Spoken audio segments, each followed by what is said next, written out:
From the News Channel 5 Network, this is Morning Line with Nick Barris.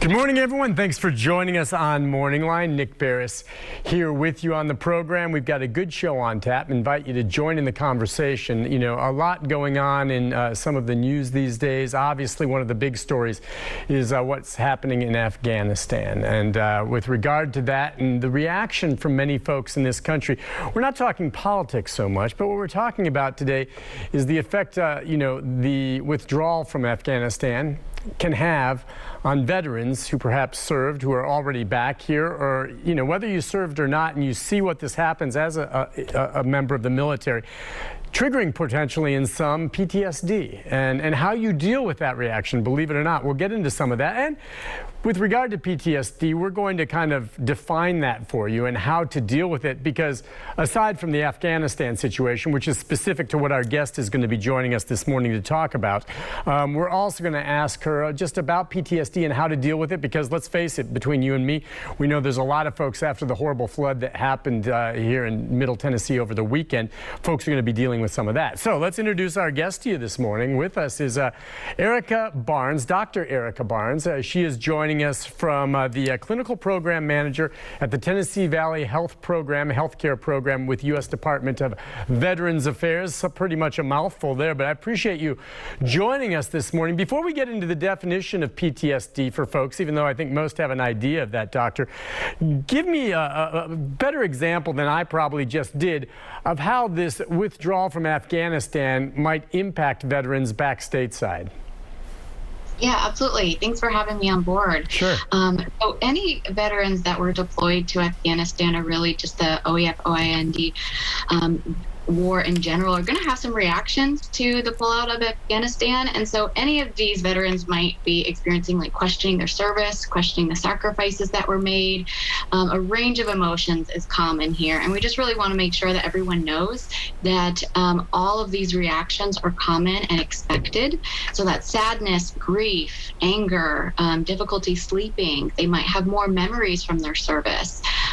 They might have an increase in any of their mental health symptoms, including PTSD, depression, or anxiety. Might even be turning towards substances during this time, drinking more.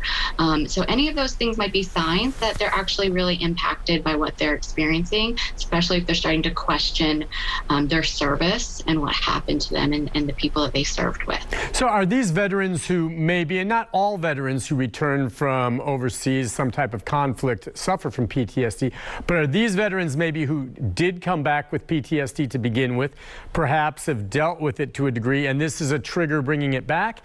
I suppose it could also be a veteran maybe who did return and didn't have a problem initially, but maybe it could surface now in reaction to the withdrawal?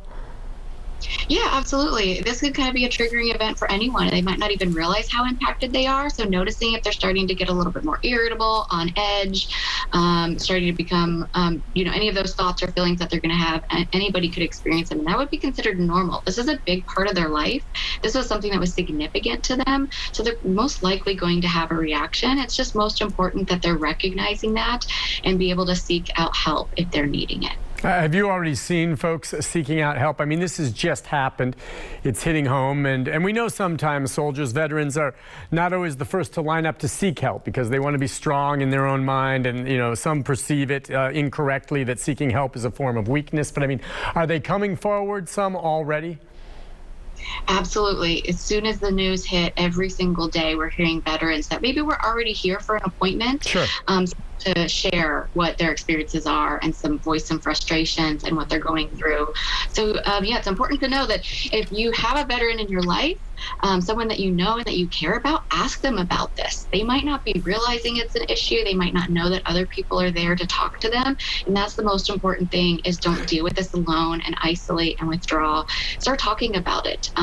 Find that support, whether it's with the veteran, with the VA, or with the people in their lives. Let's talk a bit about PTSD, post-traumatic stress syndrome. I think most everyone by now has heard that term. And I think most people have a little bit of a handle on it. But Can you kind of give us a definition again, the symptoms, the way it manifests, and I guess how different people react differently? Some may get PTSD for one type of experience, while someone else might find that it doesn't affect them at all. People are different.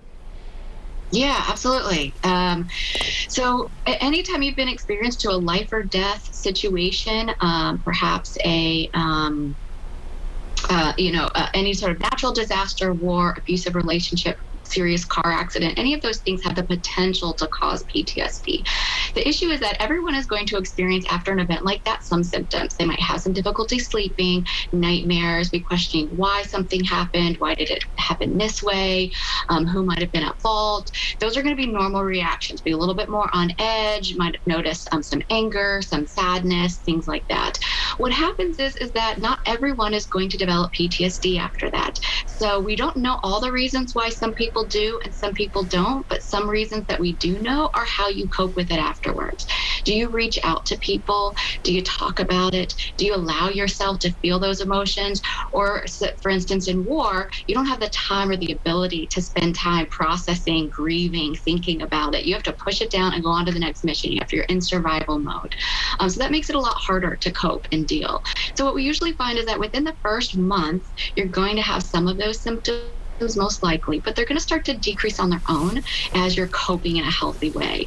If they don't, and they continue on past a month, that's normally when we kind of consider you stuck in your ability to recover from making sense of this traumatic experience. And that's where the symptoms are likely to continue and increase until you start to kind of feel those emotions, talk about it, help make sense, and you might need professional help in order to do that. If someone seeks professional help, in almost all cases, can they get help? I mean, can things improve? I know I've known people who have had PTSD over the years, of course, and have dealt with it and sought help the way you just described.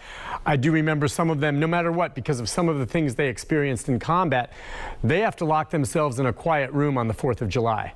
Or they might be walking with me and a balloon will pop at a carnival. And you can just see the way they flinch. And it never completely goes away, but they dealt with it. But almost always, can there be help? I mean, is it successful? How long does it take? Absolutely. And that's such a great question. That's one of the things that we're trying to destigmatize about PTSD. We actually look at PTSD different than other mental health disorders because it has a very clear starting point, a cause, and it's a problem in being able to recover and make sense of things. And all it means is that we're stuck and we need help getting unstuck. So it's completely possible to no longer have PTSD or have it to the point that it's so manageable it doesn't always impact your everyday life. And so typically the most successful treatments out there are actually trauma therapies. And what that means is you're just going to be talking about the trauma in order to get out those emotions that are stuck, try to make sense of and come to a resolution about how can this have happened to me and I still move forward. And so we find that if we do that over a very short period of time, it's pretty intensive therapy where we usually see people weekly for about 3 to 4 months. And most people can get to the point where it no longer impacts their daily life. And that they can continue to live and move forward. They might still have some symptoms like anniversaries, startle responses, but there's a lot of things that they can change. Those memories do not have to impact them in the same way. They can even talk about their traumas without being upset, reduce the nightmares, be able to sleep better, not have to be on edge or on guard all the time, and really start to live their life again. That's great to know. Listen, before we take our first break, we have one phone call I want to squeeze in for you, Doctor, if that's okay. And we've got Joe on the line. Joe, good morning. Hi, Joe. Are you there, Joe? May have caught him by surprise, Doctor. What we'll do is we'll make sure he's there. Joe's a regular caller. We'll come back and grab him in a sec. Doc, stay where you are. We have to take a break anyway. When we come back, we'll talk more about some of the treatments, take a few phone calls in our final segment right after this. Stay with us.